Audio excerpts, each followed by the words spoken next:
Bora! Saiu um novo decreto, tão esperado, né? Até que enfim, a terça-feira prometida chegou e veio justamente numa terça-feira. No último dia do ano temos um decreto. Várias novidades! Várias novidades. Vamos começar por partes. Vou desligar esse ar-condicionado que eu não sei se atrapalha ou não. Vou desligar essa geladeira, que eu também não sei se atrapalha ou não o nosso áudio.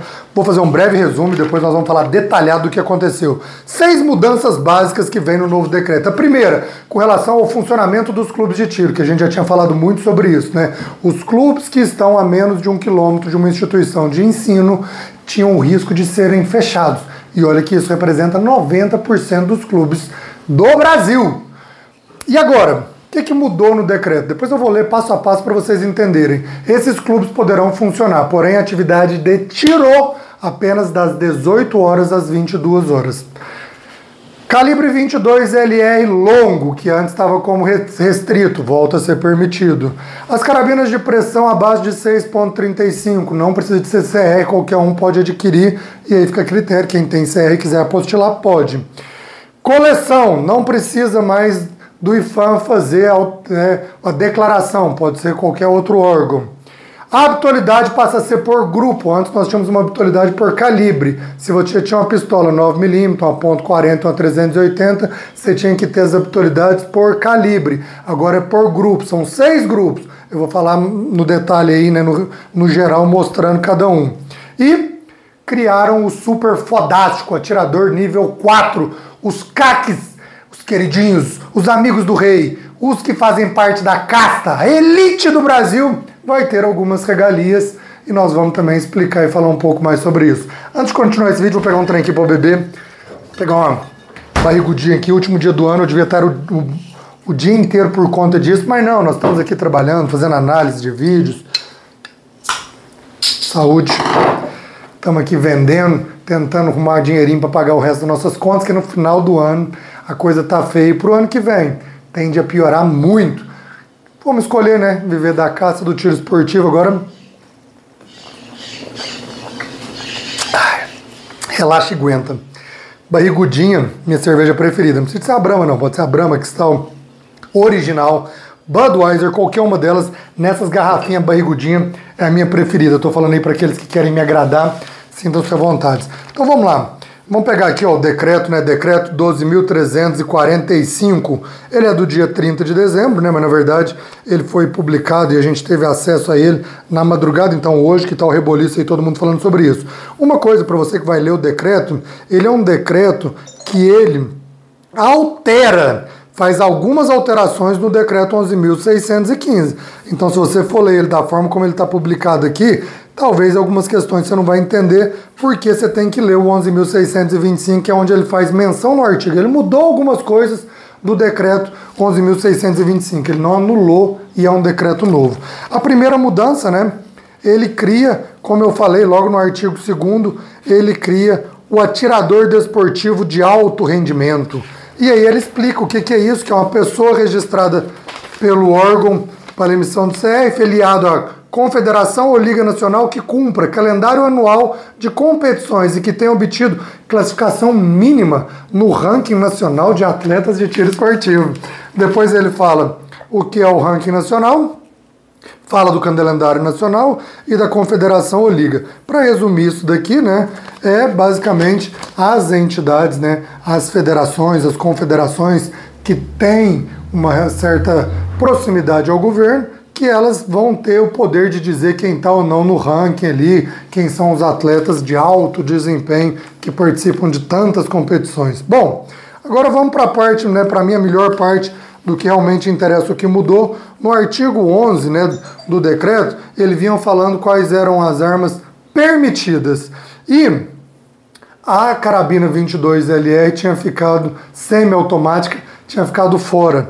Aí ele criou agora o artigo 4º, o parágrafo 4º, o inciso 4º do artigo 11, que ele fala que as armas de fogo portáteis longas de alma raiada, semiautomáticas, de calibre nominal igual ou inferior a .22 LR são consideradas armas permitidas.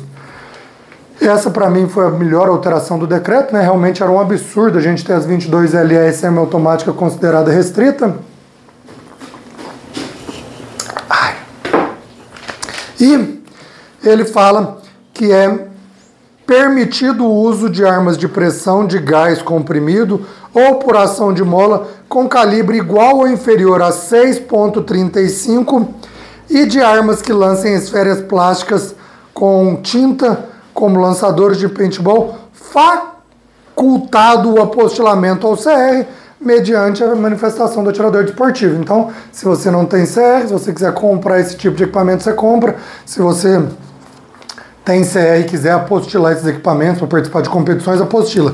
Aqui fica uma ressalva que no decreto 11.615 ainda falava que para poder frequentar o clube e competir, a pessoa tem que ter CR. Então, apesar de você poder adquirir a carabina de pressão até 6,35, mesmo se você não tiver o CR, você não vai poder competir, treinar no clube de tiro. Para mim, é uma outra incoerência que devia ter sido ajustada. Afinal de contas, o clube de tiro é o local mais adequado para a prática mesmo do tiro esportivo de carabina de pressão. Então não faz sentido restringir que essas pessoas possam utilizar esse espaço. Mas continua, né?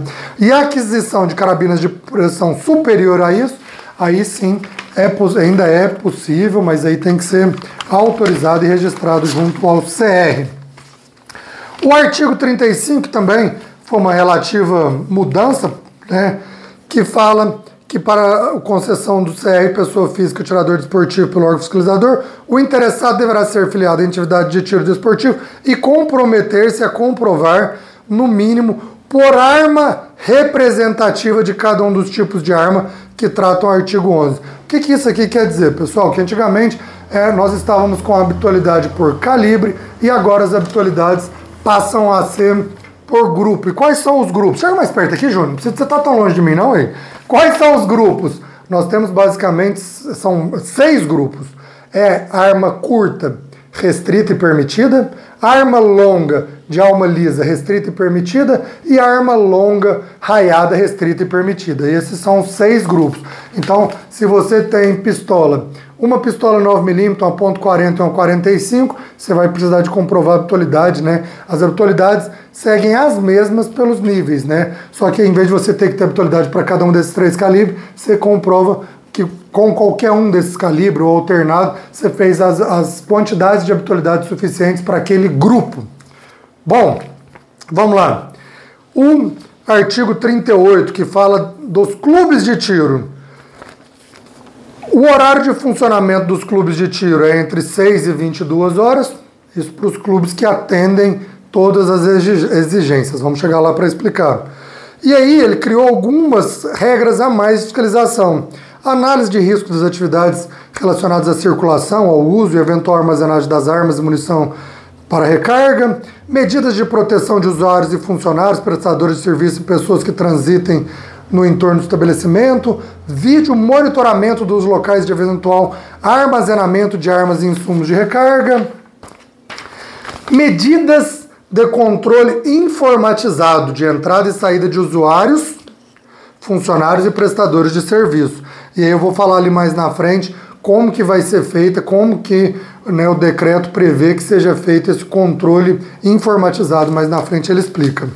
E os clubes que não se adequam à regulamentação? Qual a regulamentação? Aqueles clubes que estão a menos de 1 quilômetro de distância de uma instituição de ensino. As atividades de tiro esportivos que não se adequam ao disposto no inciso 1, dentro do prazo previsto, que vencia agora no dia 21 de dezembro, somente poderão manter seu funcionamento nos seguintes horários: entre as 18 horas e 22 horas, de segunda a sexta-feira, e entre as 6 às 22 horas, aos sábados, domingos e feriados, para atividades de instrução de tiro e tiro desportivo. Para mim não faz o menor sentido nessa regulamentação, até porque, e se a instituição de ensino que o seu clube está próximo só tem aula no período noturno? Porque tem instituição que só tem aula no período noturno, né? Então é muito incoerente, não tem a menor lógica, mas mantiveram essa regra, eu acho que mais ali para forçar, que não abriram tudo. Os clubes vão complicar muito, a maioria dos clubes, sem poder funcionar no horário normal, vai ser muito difícil. Tem clube que nem funcionava. A maioria dos clubes que eu conheço fechava às 18 ou às 17 horas, nem funcionava no período noturno. Vamos ter que rever tudo, a estrutura de trabalho, de atendimento dos clubes. E ele deixou uma ressalva. Entre as 6 horas da manhã e as 22 horas, os clubes poderão funcionar, independente do dia da semana, exclusivamente para expediente administrativo interno, palestras e cursos, ou aplicação de teste de capacidade técnica, de acordo com as normas editadas pela Polícia Federal, desde que não envolvam a prática de tiro real. Para mim não faz a menor lógica, né? Como que vai fazer uma aplicação de teste de capacidade técnica, desde que não envolva o tiro real, né? Mais um absurdo, mas tá aí, tem que... Os decretos, as leis foram feitos para cumprir. Quem somos nós, meros mortais, para questionar?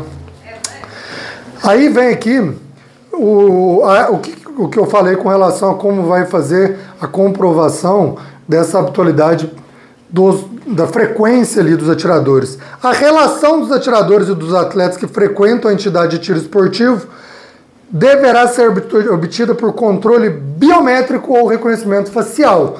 O que eu acho que já deveria ter sido adotado por todos os clubes de tiro. Acho um absurdo os clubes que ainda têm caderno, a gente tem que ficar assinando aquela bobagem, preenchendo, uma canseira e uma trabalheira, mas está aí, agora é obrigatório. E os clubes têm até o dia 31 de março de 2025 para se adequar a todas essas exigências. Bom, e aí depois eles criaram toda uma sessão falando do atirador desportivo de alto rendimento, né? O atirador desportivo de alto rendimento observará o disposto nessa subseção. Ele fala que aqueles que participam de Jogos Olímpicos ou Paralímpicos, aqueles que fazem parte da International Pratic Shot Federation, ISSF ou IPSC, deverá cumprir os demais critérios previstos nesse decreto pelo período de 1 ano para manutenção dessa condição. Para o atirador desportivo de alto rendimento, a habitualidade que trata o artigo 35 será definida por arma representativa de cada tipo de arma, de uso restrito ou permitido, registrado titular. O atirador esportivo de alto rendimento poderá adquirir até 16 armas, das quais 8 de calibre restrito. O atirador desportivo de alto rendimento poderá adquirir no período de 12 meses quantidade de munições e em cima até 20% superior ao que os outros mero mortais podem adquirir. O atirador esportivo de alto rendimento poderá obter guia de tráfego com os trajetos necessários à participação em todas as etapas do calendário nacional de competição da Confederação ou Liga, a qual estiver filiado. Essa sim, uma melhora, né? Porque nós tínhamos que estar tirando guia para cada clube que ia. Agora você tem um calendário, você tira a guia. Acredito que a guia vai valer em todo o território nacional. Parágrafo único. A aferição da classificação mínima ocorrerá anualmente, por meio de ranking, a partir da pontuação obtida pelos atiradores esportivos de alto rendimento, nas competições previstas nos calendários da Liga, da Confederação ou da Liga Nacional disputados no ano anterior. A Confederação ou Liga Nacional encaminhará periodicamente aos órgãos fiscalizador do porte e da posse das armas as seguintes informações: calendário nacional de competições, ranking nacional de atletas do tiro esportivo por modalidade aferido anualmente a partir de pontuações obtidas nas competições previstas no calendário. O atirador desportivo que não atingir a classificação mínima deixará de ter as prerrogativas dessa categoria. Bom, poderão fornecer as declarações ou laudo que comprovem as características. Aqui vem para o artigo 41, né? O artigo 41 tratava sobre coleção.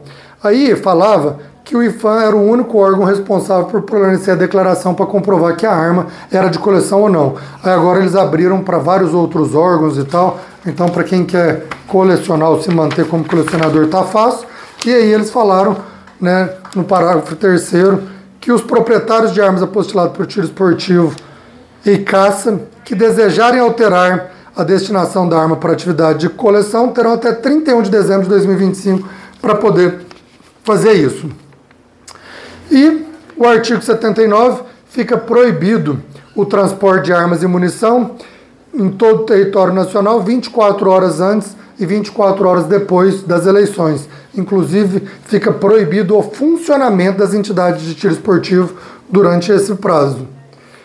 Porque antes era proibido só o transporte das armas, né? Agora até os clubes devem ser fechados. E a proibição estende-se para todos os municípios, mesmo os que não tiverem segundo turno. Bom, esse foi, né, o decreto.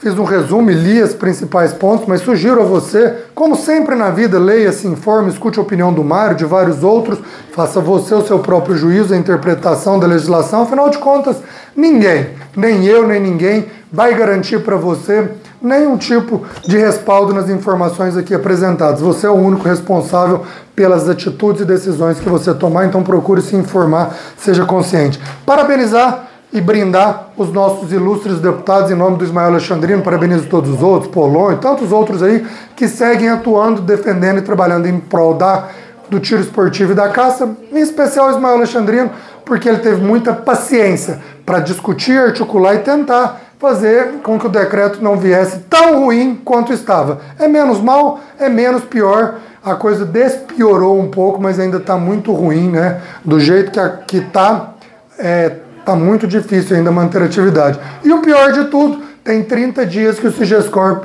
está fora do ar, você não protocola nada. Então, não adianta bosta nenhuma fazer esse tanto de decreto, esse tanto de lei, se o básico, que é garantir ao usuário que ele possa protocolar os seus documentos, não está sendo garantido.